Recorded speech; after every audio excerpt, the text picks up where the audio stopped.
Pinit ada di mana, Bocah Angon ada di mana. Nusantara kan, bukan di Arab.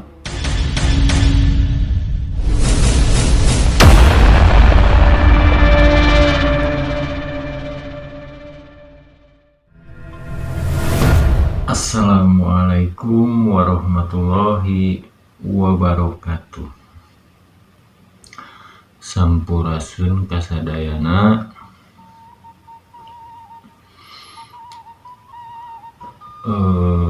Mudah-mudahan kita semua diberikan kelancaran kesehatan dan selalu ada dalam lindungan Yang Maha Kuasa.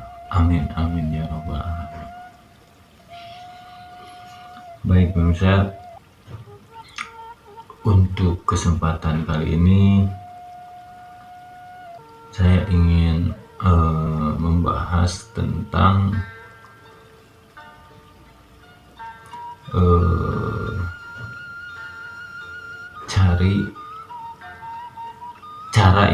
cara mencari yang sering disebut Satrio Piningit atau Bocah Angon, gitu ya. Cara mencari yang biasa disebut Bocah Angon atau Satrio Piningit, gitu ya.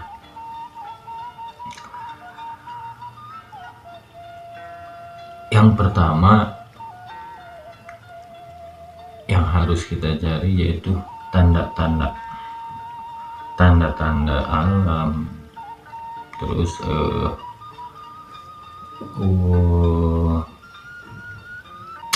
ya sejarah gitu kan.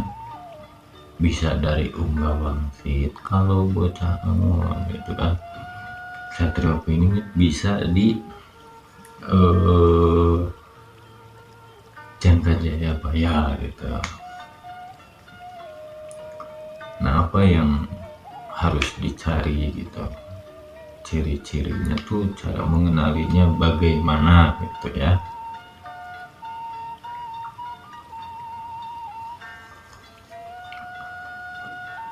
Cara mengenalinya ya itu bukan dilihat atau didengar gitu. Contoh, kita dengar artis lah, ini yang didengar ya. Kita dengar artis, misalkan artis yang sudah, ibaratnya siapa sih yang nggak kenal artis itu gitu ibaratnya. Nah itu kan artis tenar gitu kan ya. Nah jadi yang dicari untuk cara mencari Satrio Piningit atau Bocah Angon itu bukan ketenarannya gitu.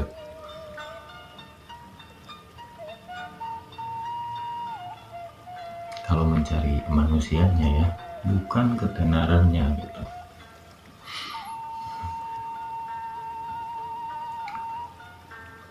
Terus kalau yang kelihatan itu yang kita cari bukan kesaktiannya,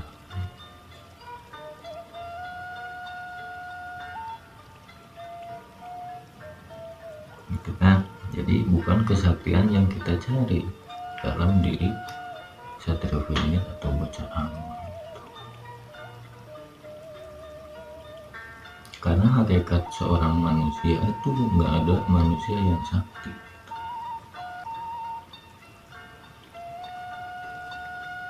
Ya, nggak ada manusia yang sakti. Ibaratnya tetap manusia itu lahir di dunia ini hanya untuk apa? Beribadah, ya, menjalani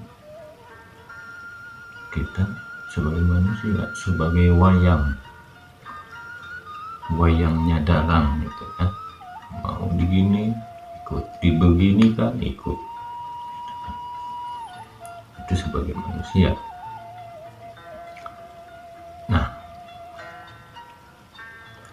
Kalau ada kesaktian, ibaratnya nih, kesaktian yang diperlihatkan atau kesaktian umum lah, kesaktian yang bisa dilihat oleh mata dohir gitu.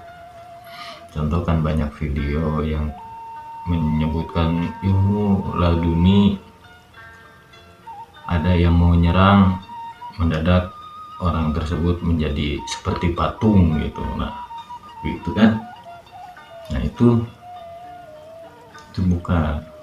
bukan orang sakti, itu bukan orang sakti. Tetap kalau pandangan saya atau pengalaman saya lah ya tentang spiritual, yang ilmu itu tuh bukan ilmu sakti gitu. Setahu saya itu bukan, karena yang bisa dikendalikan tetap yang kelihatan orang itu sakti, orang itu dilihat kuat atau gimana, itu kan dari goibnya. Orang itu menyerang mendadak menjadi patung, itu kan ada goibnya masuk ke orang yang mau menyerang, agak menjadi patung. Sementara hakikat manusia diberi rasa, ada kulit. Ini untuk apa? Untuk merasakan kan. Nah orang yang dibakar ibaratnya jadi patung ya, yang menyerang, yang banyak dibilang oh ini ilmu laduni, ada yang menyerang langsung kaku, terus dicoba dibakar tangannya. Kalau orang itu sadar dalam keadaan kaku tapi sadar, dibakar pasti kerasa sakit.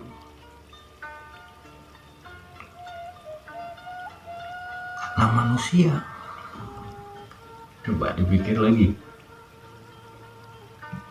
bisa kaku begini pas waktu menyerang, ibarat terjahat lah ya, mau menyerang ke seseorang yang dibilang punya ilmu laduni, mau menyerang begini, terus mendadak menjadi patung, kaku. Kalau itu manusianya yang kaku, asli manusianya yang kaku, dicoba dibakar, ini pasti kepanasan, walaupun tidak bisa bergerak. Gitu kan? Karena manusia itu dimasuki makhluk yang membuat manusia itu kaku, dibakar mereka tidak ngerasa panas. Karena bukan murni manusia itu yang menjadi kaku. Ibarat begitulah ya. Nah itu bukan kesaktian, makanya saya bisa bilang itu bukan kesaktian. Dan ilmu laduni itu bukan yang seperti itu. Ilmu laduni itu ilmu yang perpaduan pemikiran sama hati kita. Nah, itu ilmu laduni, bukan yang kelihatan, yang bisa dilihat gitu. Makanya suka mengajak olah pikir, olah rasa itu agar dapat ilmu laduni itu dipadukan dengan yang namanya titisan atau amanah tersebut. Karena ilmu laduni nggak ada pembelajarannya ilmu laduni. Ilmu laduni itu anugerah yang langsung diberikan oleh Yang Maha Kuasa. Tinggal kita mengolahnya gimana. Yang memiliki ilmu laduni, pola pikirnya orang itu mendadak cerdas gitu. Yang dilatihnya itu apa? Rasanya. Kalau dalam bahasa ringannya nih ya, ngeh, tahu nggak ngeh gitu ya. Ada yang ingetin di dalam hati begini, kadang-kadang kita nggak hiraukan gitu.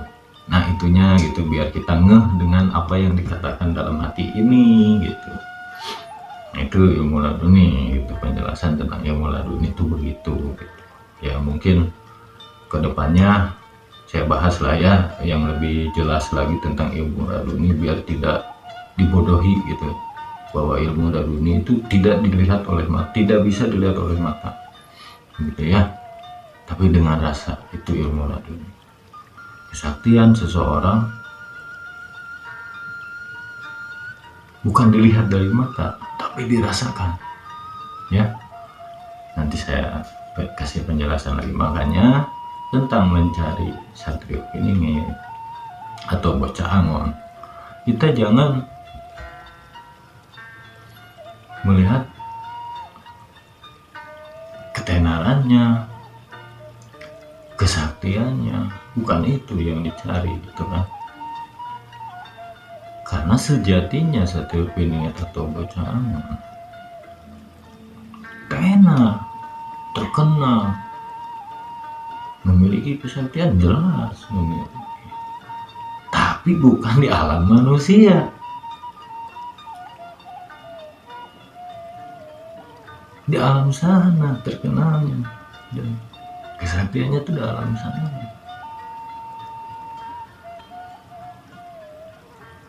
Begitu. Di alam manusia itu kalau kita ibaratnya, contoh ya, kalau yang memiliki titisan atau memiliki amanah itu kan lagi mengobati seseorang, nah itu bukan untuk dipamerkan gitu. Mengobati seseorang terus kerasa sama yang kita obatin misalkan, nah itu terjadi manfaat, nah itu baru bisa, nah, itu ilmu laduni namanya, bermanfaat bagi orang lain, bukan untuk dipamerkan. Ilmu laduni dipamerkan itu nggak ada ilmu laduni yang bisa dipamerkan, karena ilmu laduni akhirnya kita harus rendah hati. Ilmu padi itu makin tahu makin nggak kelihatan gitu ya. Nah di sini kita lanjut lagi tentang mencari Satrio Piningit dan Bocah Angon. Caranya ya, satu, jangan dilihat tenarnya, jangan dilihat kesaktiannya gitu ya, tapi rasakan. Yang kedua, bukan tentang agama yang diketahui oleh Satrio Piningit, atau maksudnya bukan tentang agama ini nih. Ada sih sebenarnya kaitan agama sama pengetahuannya itu. Jadi versi lah, ibaratnya lebih ke versi gitu. Pengetahuannya tentang versi ya, ibaratnya begini. Satrio Piningit ada di mana? Bocah Angon ada di mana? Nusantara kan, bukan di Arab gitu. Nah lebih ke Nusantaranya, penjelasannya bukan ke Arabnya gitu. Kita Muslim nih, Muslim asalnya dari mana? Dari Arab gitu kan. Penjelasannya semua tentang bahasa Arab, gaya Arab gitu kan. Nah kalau Satrio Piningit atau Bocah Angon lebih ke Nusantaranya, gaya penyampaiannya gitu, ibaratnya begitu. Tapi tujuannya sama gitu ya, begitu juga tujuannya sama gitu, cuman beda versi penyampaian begitulah ibaratnya. Nah yang dicarinya itu gitu, itu tanda ciri-cirinya. Terus lebih ke rasa ya, rasa ya yang dibilang tadi laduni itu gitu. Beliau memiliki ilmu laduni gitu kan ya, yang tidak bisa dibuktikan kalau untuk dipamerkan gitu. Misalnya beliau mau memamerkan nih, dibuktikan gitu ya nggak bisa gitu. Nah itu karena itu pemberian yang maha kuasa gitu kan. Nah kalau dari Jangka Jayabaya ya, kalau dari Jangka Jayabaya itu disebutkan kan di kaki Gunung Lawu sebelah timur, kalau Satrio Piningit kan ya, kaki Gunung Lawu sebelah timur katanya. berumah seperti Raden Gatot Kaca,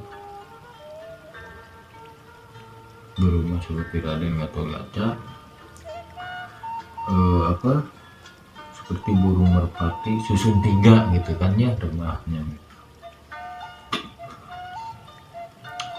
Itu sebenarnya bukan titik rumah atau bentuk rumah atau yang seperti kita bayangkan gitu, bukan itu gitu kan. Nah, kalau kita telaah lagi, kaki Gunung Lawu sebelah timur, kita Nusantara ada di sebelah mana? Kalau di dunia ini sebelah timur ya, bukan karena Gunung Lawu ada di Jawa Timur, bukan itu. Ingat, ini hanya versi saya lah ya, jangan terlalu dianggap, jangan dibawa emosi, karena misalkan oh yang saya ketahui itu begini, jangan ada sampai kecewa gitu. Maksudnya ini hanya versi saya gitu ya, mudah-mudahan ada manfaatnya gitu.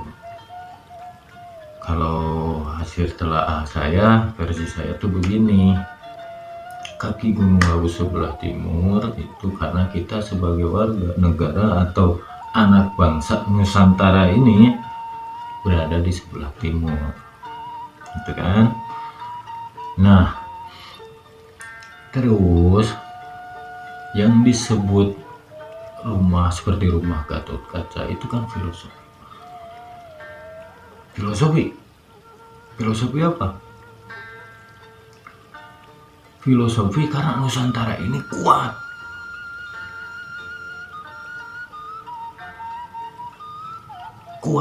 akan apa? Kuat akan kepercayaan.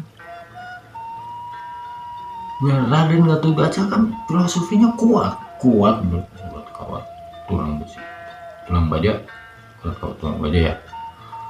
Nah, pokoknya kuat lah, intinya kuat. Terus kalau rumah merpati susun 3 itu apa? Susun 3, tanah ya, api, air, udara, 4 elemen.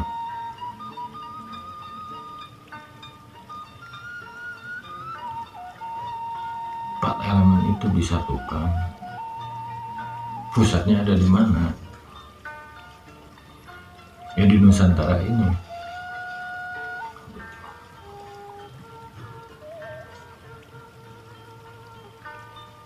Nah, nanti ke depannya kenapa ada bahasa mercusuar dunia, Nusantara menjadi mercusuar dunia gitu. Dan ada hubungannya juga sama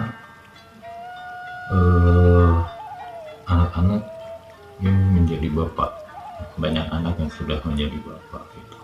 Itu ada hubungannya itu ya.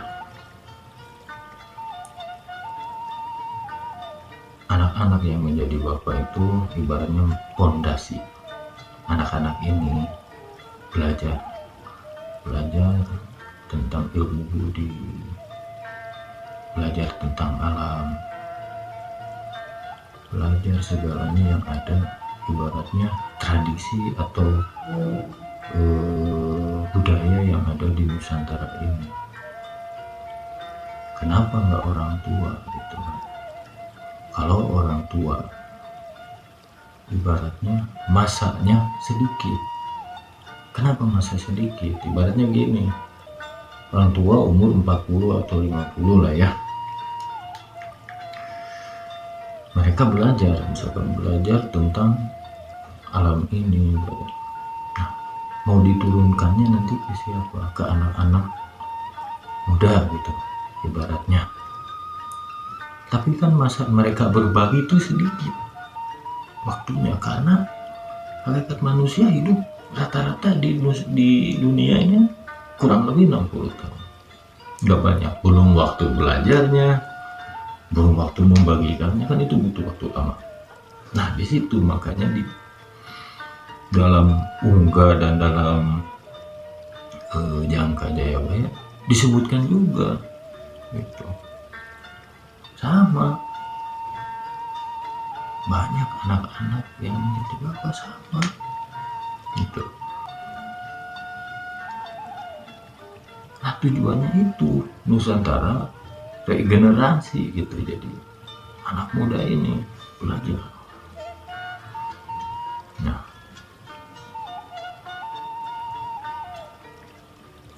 kenapa ada pemuda berjanggut yang dibilang gitu? Nah itu untuk mengajarkan ke anak muda supaya menguasai apa? Ya menguasai dirinya sendiri agar tidak mudah terhasut. Ibarat itu. Jadi pencarian tentang ciri-cirinya Satria Pening itu kan begitu ya, bukan yang di banyak ini hanya sekedar versi saya. Emang mungkin ya mungkin nggak banyak yang versinya sama saya gitu kan, itu hanya versi saya, jadi nggak perlu dipercaya gitu, karena saya juga manusia, tempatnya salah gitu. Jadi jangan dibawa emosi. Kalau kita sama-sama manusia jangan dibawa emosi, karena tahu manusia itu tempatnya salah gitu ya. Ambil pelajaran saja.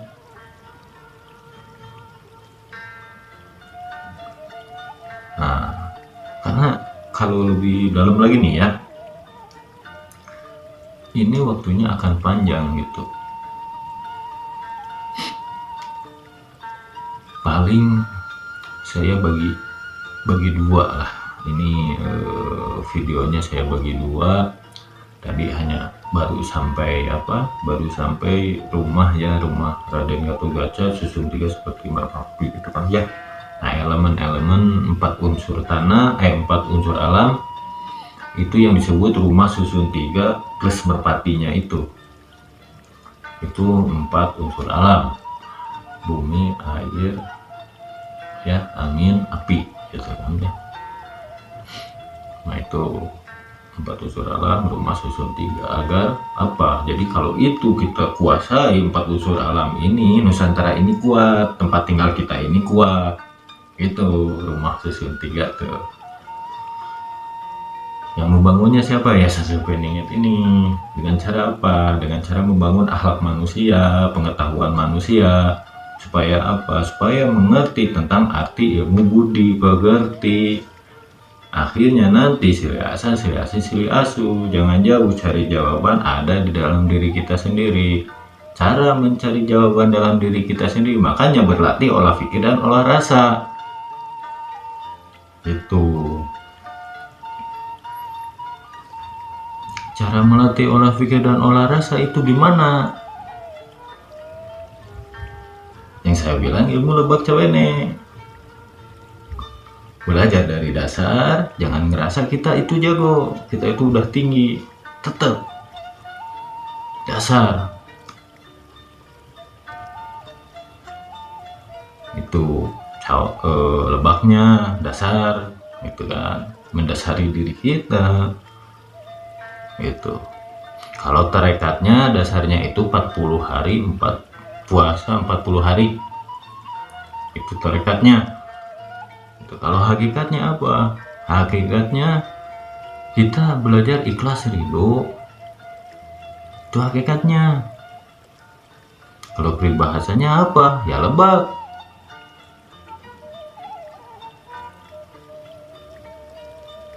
Itu tujuan puasa 40 hari agar kita tahu manusia hidup gimana. Biar apa? Yaitu menahan hawa nafsu. Menahan hawa nafsu itu harus gimana? Itu sabar, ikhlas, itu kan tujuan puasa 40 hari. Kalau secara hakikatnya kita sebenarnya nggak perlu puasa, tapi kita cukup bisa melakukan keseharian sampai dapat tuh rasanya yang namanya ikhlas ridho pasrah. Makanya dibilang kita hidup manusia di dunia ini ya jalani saja, terima hidup sebagai wayang, agar apa? Menjadi yang disebut budak angon. Budak, kalau disebut budak kan terlalu kasar ya, bocah lah kan. Kalau budak itu bawahan gitu, walaupun yang maha kuasa tidak membudakkan manusia gitu, tapi kita sebagai manusia gitu kan tidak bisa menolak perintah yang maha kuasa. Nah itu budak itu. Penjelasannya segini dulu, nanti saya lanjut di bagian kedua ya, karena kalau disatukan sekaligus mungkin ada yang bisa nonton sampai habis, ada yang enggak gitu, karena masing-masing memiliki kesibukan gitu ya. Mudah-mudahan bermanfaat. Assalamualaikum warahmatullahi wabarakatuh.